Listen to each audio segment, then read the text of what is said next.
देश में 27 लोगों की जान चली गई। आतंकी हमला हुआ और रेड कारपेट बिछाई जा रही है गृह मंत्री के लिए।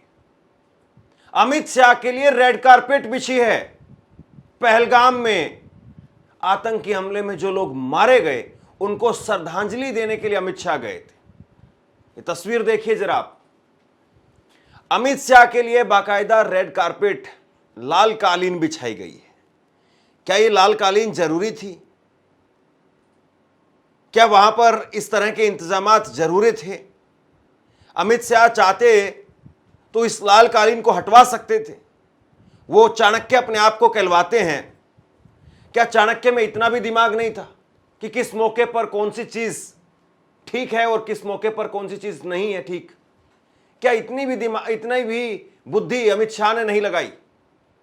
और याद करिए, एक वक्त में जब कांग्रेस की सरकार थी, गृह मंत्री थे शिवराज सिंह पाटिल, और शिवराज सिंह पाटिल का इस्तीफा हो गया था सिर्फ इस बात को लेकर के कि शिवराज सिंह पाटिल ने कपड़े बदल लिए थे।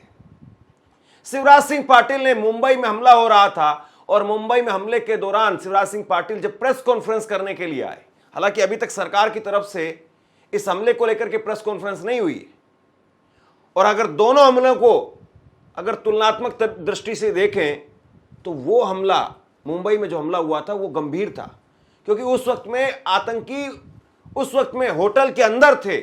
कितने थे, कितने नहीं थे, कितने मारे गए हैं, कितने मारे जाने बाकी थे, ये सारी डिटेल आनी अभी बाकी थी। और यहां तो एक तरीके से ऑपरेशन कंप्लीट हो चुका है। उन्होंने, आतंकियों ने जो करना था उन्होंने किया है, हमें करना बाकी है। तो यहां पर अगर दोनों हमलों को अगर आप देखें, मुंबई का हमला और ये पहलगाम का हमला, दोनों अपने आप में बहुत ज्यादा अंतर है इन दोनों में। लेकिन आज कोई कुछ नहीं बोल रहा है। उस वक्त में मीडिया ने किस तरीके से बवाल मचाया था, कैसे सवाल पूछे थे और कैसे पूरा नैरेटिव सेट हुआ था, उसको भी मैं आपको दिखाऊंगा। एक तस्वीर प्रधानमंत्री नरेंद्र मोदी की भी सामने आई है। नरेंद्र मोदी सऊदी अरब से वापसी लौटे और वापसी लौटते ही उन्होंने एयरपोर्ट पर ही बैठक ली। हालांकि एयरपोर्ट और पीएमओ के बीच में आधे घंटे की दूरी है मात्र। वो चाहते तो पीएमओ में भी इस बैठक को बुला सकते थे, लेकिन खैर उन्होंने वहां ज्यादा उचित समझा, वहां उन्होंने बैठक बुलाई। लेकिन जहां पर प्रधानमंत्री की बैठक हो रही थी वहां पर भी कुछ फूल रखे हुए थे। अब ये फूल, जाहिर सी बात है, हो सकता है कि एयरपोर्ट अथॉरिटी की तरफ से रखे गए हों कि देश का प्रधानमंत्री आया है तो थोड़ा सा डेकोरेशन तो होना चाहिए, या हो सकता है कि जिस लाउंज में उनको ठहराया गया हो उसमें इसी तरह की व्यवस्था हो। लेकिन एक बार जरा नजर डालिए कि कांग्रेस की सरकार के समय पर क्या होता था और आज भाजपा की सरकार के समय पर क्या हो रहा है। कपड़ों की वजह से गई गृह मंत्री की कुर्सी। मुंबई हमले के बाद तत्कालीन गृह मंत्री शिवराज पाटिल का इस्तीफा, कपड़ों वाला हुआ था विवाद। मीडिया और जनता ने उठाए थे सवाल, देश पर जब हमला हो रहा था गृह मंत्री बार बार कपड़े क्यों बदल रहे थे? गृह मंत्री की उस वक्त में सफाई आई थी। शिवराज पाटिल का जवाब, मेरी नीतियों की आलोचना करें, मेरे कपड़ों की नहीं। लेकिन जनता और विपक्ष ने इसे हल्कापन माना। 26 नवंबर 2008 को मुंबई में हमला हुआ था। 170 से ज्यादा लोगों की मौत हुई थी। सरकार पर सुरक्षा चूक के गंभीर आरोप लगे थे।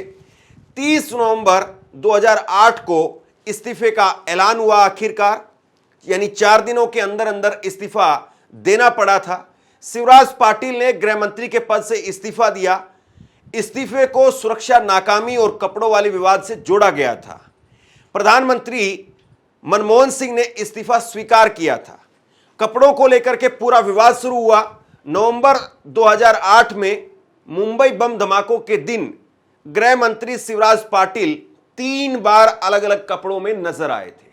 अब जरा गौर कीजिए। आज क्या कोई किसी भी चैनल पर खबर चल रही है कि अमित शाह का इस्तीफा होना चाहिए? अमित शाह की जवाबदेही को लेकर के ही कोई हेडलाइन आपको दिखी है? केवल और केवल ये सारी बातें आपको सोशल मीडिया पर दिखेंगी।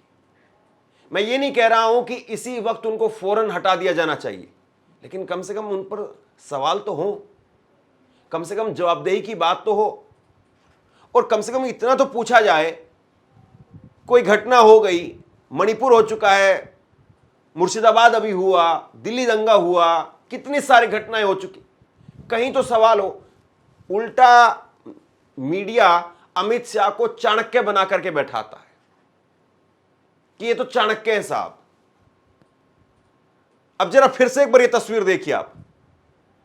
क्या ये लाल रंग की कारपेट, ये लाल रंग की कालीन जो बिछाई गई है, ये उन लोगों की आंखों में चुभ नहीं रही होंगी जिन लोगों की लाशें उनके घरों में नहीं पहुंची है? हरियाणा का एक नौजवान लेफ्टिनेंट भर्ती हुआ था, अभी महज 2-4 रोज पहले उसकी शादी हुई थी और वो पत्नी के साथ हनीमून मनाने के लिए पहलगाम गया था।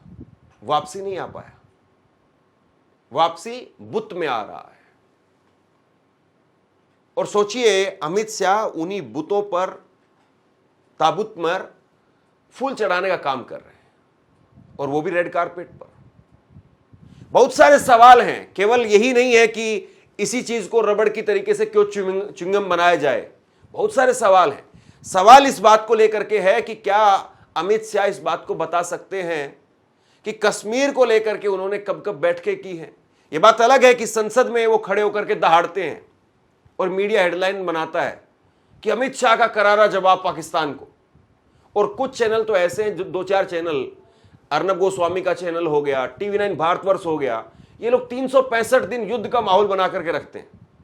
और आज जब ये हमला हुआ है, इसके बाद में तो ये ऐसे हो रहे हैं जैसे कि अभी बस भारत पाकिस्तान पर परमाणु हमला करने वाला है। जो असल सवाल है वो गायब कर दिए जाते हैं। असल सवाल ये कि जरा मैप देखिए, एक बार मैंने पहले भी दिखाया था, आपको फिर दिखा रहा हूं। इस मैप को आप गौर से देखिए। जहां पर हमला हुआ है पहलगाम में, ये पहलगाम का जो क्षेत्र है ये बॉर्डर से करीब करीब 300 किलोमीटर अंदर है। बॉर्डर डिस्ट्रिक्ट पर हमला नहीं हुआ है जहां पर यह कहा जा सके कि शायद सुरक्षा में कुछ छोटी चूक हो गई या सुरक्षा व्यवस्थाएं उस चीज को नाप नहीं पाई और इसलिए हमला हो गया। ये कोई बडगाम में नहीं हुआ है, ये बारामूला में नहीं हुआ है, ये रजौरी में नहीं हुआ है, ये पुंछ में नहीं हुआ है। ये श्रीनगर से मात्र 2 किलोमीटर की दूरी पर पहलगाम में हमला हुआ है। पहलगाम का मतलब एक तरीके से माना जाता है अमरनाथ यात्रा का बेस कैंप, और वहीं से शुरुआत होती। तो ये सवाल क्यों नहीं पूछे जाएं कि आईबी क्या कर रही थी, और आईबी के बॉस कौन है? अमित शाह ही है। आईबी किसको रिपोर्ट करता है? गृह मंत्री को रिपोर्ट करता है। और आईबी के साथ साथ जो मिलिट्री की अपनी इंटेलिजेंस होती है वो क्या कर रही थी?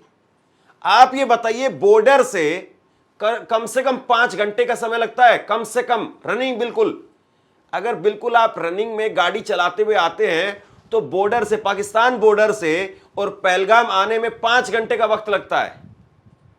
5 घंटे तक ये आतंकी ऐसे तो नहीं आ गए होंगे। जाहिर सी बात है, कश्मीर में चप्पे चप्पे पर सुरक्षा व्यवस्था होती है। हर 5-10 किलोमीटर में, 20 किलोमीटर में, 50 किलोमीटर में एक चेक पोस्ट तो होता है। तो जब ये आए हैं 500 किलोमीटर की दूरी तय करके, तो कम से कम माना जाए कि 10-20 चेक पोस्ट वो जरूर वहां से गुजरे होंगे। कैसे आए ये लोग? पहाड़ों से आए हैं, जंगलों से आए हैं, किस तरीके से आए हैं? फिर आपकी इंटेलिजेंस क्या कर रही थी? इंटेलिजेंस केवल ऐसा नहीं है कि वहां पर सड़क पर कोई मूवमेंट हो रही है उसी को देख रही है, वो हर मूवमेंट को देख रही है। उनके पास में ऐसे ऐसे उपकरण है जिसके जरिए कोई आदमी भी अगर कोई पहाड़ों में से छुप करके जा रहा है तो इंटेलिजेंस पकड़ लेती है। कोई मोबाइल है, सैटेलाइट अगर मोबाइल किसी के पास में है तो इंटेलिजेंस पकड़ लेती है कि ये जो मोबाइल नंबर है, ये मोबाइल नंबर यहां से यहां ट्रेवल कैसे कर रहा है। और ये अकेले नहीं थे, बहुत सारे लोग थे। तो ये कैसे संभव हो गया? किस तरीके से हुआ? वो लोग बाकायदा वर्दी में आए हैं। वर्दी कहां से लेकर के आए? यानी एक तरीके से देखें तो उन्होंने वेल प्लान्ड करके इस पूरे घटनाक्रम को अंजाम दिया है। और हम क्या कर रहे थे साहब? हम मोदी मोदी मोदी मोदी के नारे लगवा रहे थे। हमारे टीवी पर क्या चल रहा था? मोदी मोदी मोदी के नारे चल रहे थे।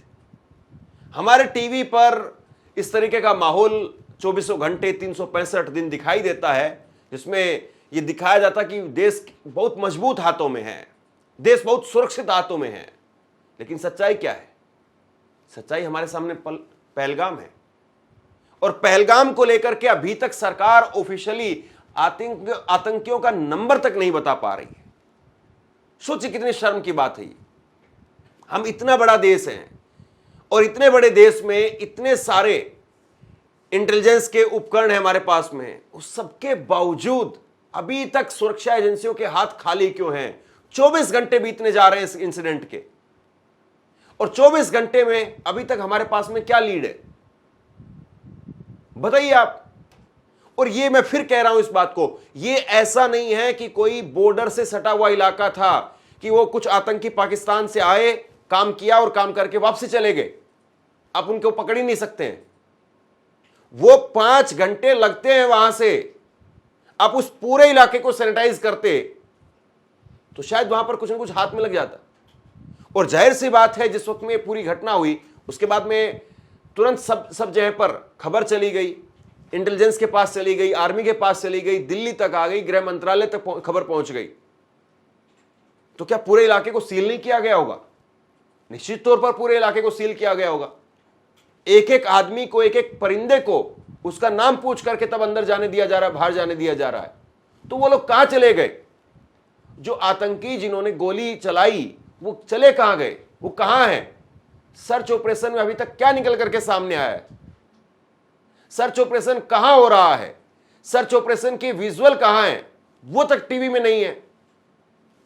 अमित शाह की रेड कारपेट पर श्रद्धांजलि के विजुअल है। कमाल की बात है ना कि किस तरीके से पूरा काम हो रहा है। अमित शाह गए हैं उस घटना स्थल पर जहां पर कल ये घटना घटी, हेलीकॉप्टर उतरा है उनका वहां पर। ये तस्वीरें देखिए, अमित शाह का हेलीकॉप्टर उतरा है और आज उस पूरे इलाके को ऐसा कर दिया गया है, चप्पे चप्पे पर सिक्योरिटी है। लेकिन कल जब 2000 आदमी वहां थे तो कहां थी ये आर्मी? कहां थे पुलिस? कहां थी बाकी सुरक्षा एजेंसियां? क्या आदमी आदमी में फर्क है कि देश का गृह मंत्री आएगा तो हम चाक चौबंद हो जाएंगे और देश के आम आदमी 2000 इकट्ठा कहीं पर हो रहे हैं? दिल्ली में भी अगर किसी वाटर पार्क में 2000 लोगों की गैदरिंग होती है तो जाहिर सी बात है उसके लिए आपको 50 तरह की एनओसी लेनी पड़ती है। आपको किसी भी चीज के लिए इमरजेंसी हॉस्पिटल पुलिस के साथ में अटैचमेंट रखना पड़ता है कि अगर कुछ भी हो जाएगा, कोई हादसा हो जाएगा तो विद इन मिनट कैसे वहां पर पुलिस पहुंचेगी, विद इन मिनट कैसे वहां पर एम्बुलेंस पहुंचेगी। अगर 2000 की गैदरिंग कहीं पर होती है तो उनको एनओसी के लिए सारी चीजें करनी पड़ती है। और कश्मीर में 2000 लोगों की गैदरिंग हो रही है, 2000 लोग इकट्ठा हो रहे हैं और वहां पुलिस नहीं है। कमाल की बात है ना।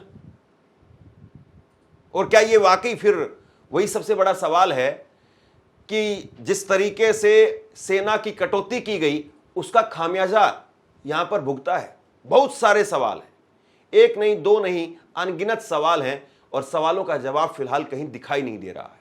शेयर कीजिए इसलिए इस खबर को ताकि लोगों तक सच्चाई पहुंचे, लोगों को सोचने का, समझने का एक नजरिया कम से कम पैदा हो, क्योंकि गोदी मीडिया ने लोगों के दिमाग को कुंद बना दिया है। पूरी तरह से हिंदू मुसलमान में लोगों को एक ऐसा ब्रेन वॉश किया जा रहा है कि लोग असल सवाल भूलते जा रहे हैं और लोगों पर बस एक खून सवार किया जा रहा है कि मुसलमानों ने ये किया, हिंदू धर्म पूछ करके ये हुआ। बस सिर्फ एक नैरेटिव चलाया जा रहा है और बाकी सारे सवाल दबा दिए गए हैं। तो इसलिए इस खबर को शेयर कीजिए और आप क्या सोचते हैं मुझे नीचे कमेंट बॉक्स में लिख करके जरूर बताइए। आपका बहुत बहुत धन्यवाद।